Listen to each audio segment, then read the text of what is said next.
अंशों के पारेषण, समामेलन से पूर्व के लाभ और बोनस अंश, इनके संबंध में अंकेक्षण किस प्रकार किया जाता है, इसके बारे में आज के इस लेक्चर में हम चर्चा करेंगे। सबसे पहले हम बात कर रहे हैं अंशों का पारेषण या ट्रांसमिशन ऑफ शेयर्स। जब अंशों का स्वामित्व किसी कानून के लागू होने के कारण अंशधारी के वैध प्रतिनिधि या उत्तराधिकारी को हस्तांतरित होता है तो उसे अंशों का पारेषण या हस्तांकन या ट्रांसमिशन ऑफ शेयर्स कहते हैं। यानी ट्रांसमिशन ऑफ शेयर्स के जो कारण हो सकते हैं वो इस प्रकार हैं। यदि कंपनी के किसी सदस्य की मृत्यु हो जाए तो अंशों का पारेषण उसके वैधानिक उत्तराधिकारी को किया जा सकता है। यदि सदस्य के दिवालिया घोषित हो जाने की दशा में उसके अंशों का पारेषण सरकारी निस्तारक या प्रापक को किया जाता है। किसी सदस्य के पागल हो जाने पर उसके अंशों का पारेषण उसके वैधानिक प्रतिनिधि को किया जाता है। इस प्रकार के से जब ट्रांसमिशन ऑफ शेयर्स होते हैं तो उनकी ऑडिट का प्रोसीजर इस प्रकार है। सबसे पहले अंकेक्षक को उत्तराधिकारी के प्रमाण की जांच करनी चाहिए। अंकेक्षक को पुराने अंशधारी की मृत्यु पर उसके उत्तराधिकारी के प्रमाण पत्र की जांच करके अंश पारेषण की पुष्टि करनी चाहिए। यदि कोई अंशधारी दिवालिया घोषित हो जाए अथवा पागल हो जाए तो न्यायालय द्वारा प्राप्त आदेश के आधार पर अंशों के पारेषण की पुष्टि की जानी चाहिए। समामेलन से पूर्व के लाभ या प्रॉफिट प्रायर टू इनकॉर्पोरेशन। वैधानिक तौर पर एक सार्वजनिक कंपनी उस समय तक व्यापार प्रारंभ नहीं कर सकती जब तक कि रजिस्ट्रार से व्यापार प्रारंभ करने का प्रमाण पत्र नहीं मिल जाता।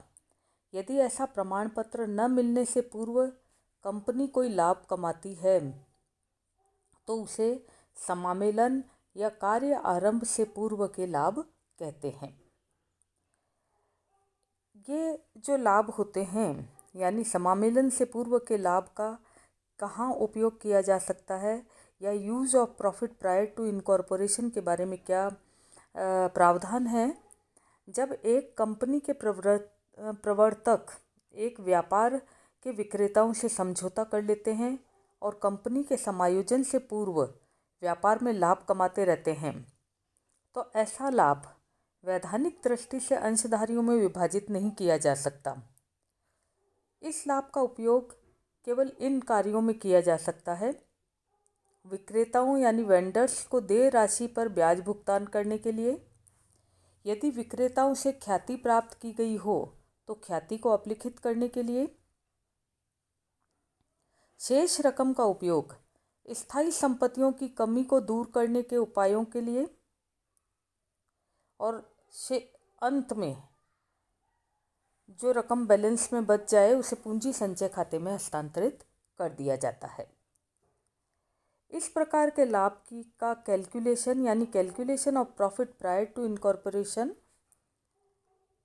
ये प्रॉफिट कैलकुलेट करना थोड़ा सा कठिन कार्य है, विशेषकर जब एक चालू व्यापार से प्राप्त उसके खाते तैयार नहीं किए जाते हैं। ऐसी दशा में इन लाभों को व्यापार से पूर्व एवं पश्चात की दो अवधियों में इस प्रकार विभाजित किया जाता है जिसके आधार निम्नलिखित हैं या जिसके आधार इस प्रकार हैं। कुल लाभ का विभाजन दोनों अवधियों में की गई बिक्री के आधार पर किया जाएगा। विज्ञापन एवं कमीशन के लिए बिक्री को ही आधार माना जाएगा। वेतन, किराया एवं कर के लिए अवधि के समय के आधार पर प्रयोग में लिया जाएगा।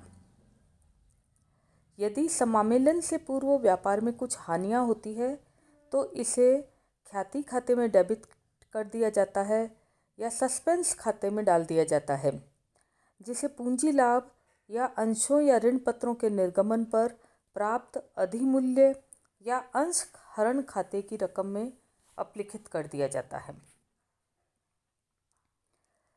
इन लाभों का ऑडिट करने के संबंध में जो प्रावधान है वो इस प्रकार है।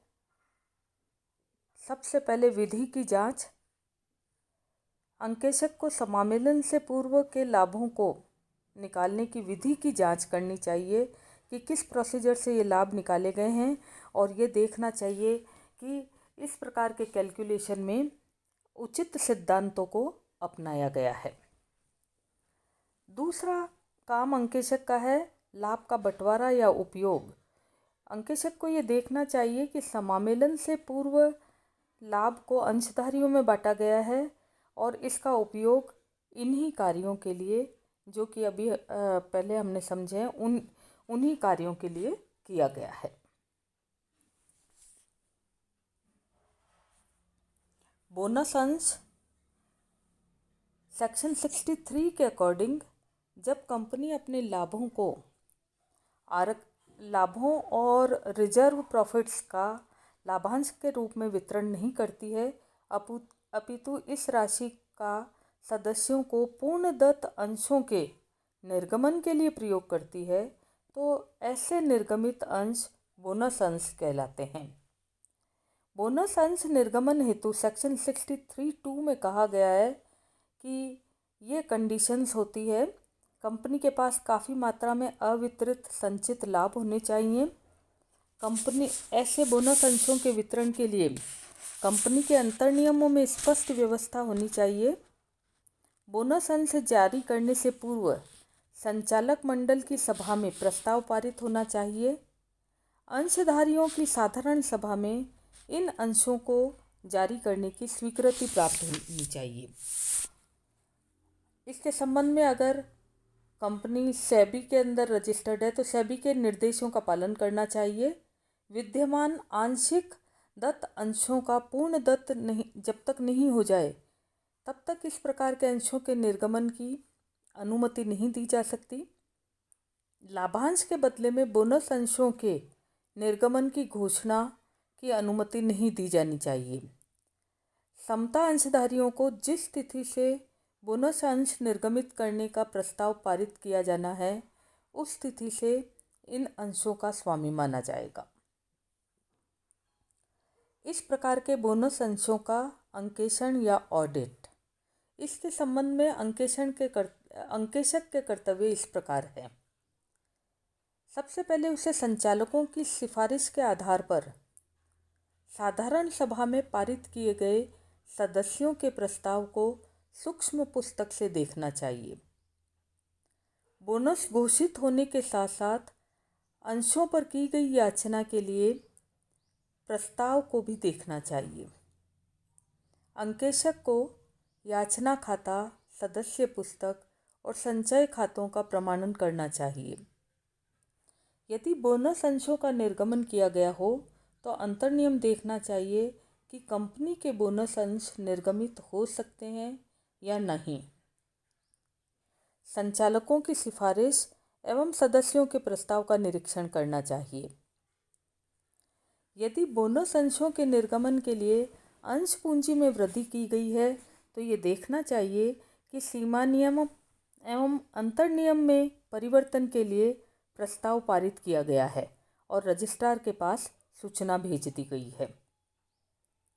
अंकेशक को चाहिए कि संचय खाते, रोजनामचे के लेखे, सदस्य पुस्तक एवं पूंजी खातों में लिखी गई रकमों का प्रमाणन करें। अंकेशक को यह भी देखना चाहिए कि संचयों के पूंजीकरण से कंपनी की अधिकृत पूंजी में वृद्धि तो नहीं हो गई है। धन्यवाद।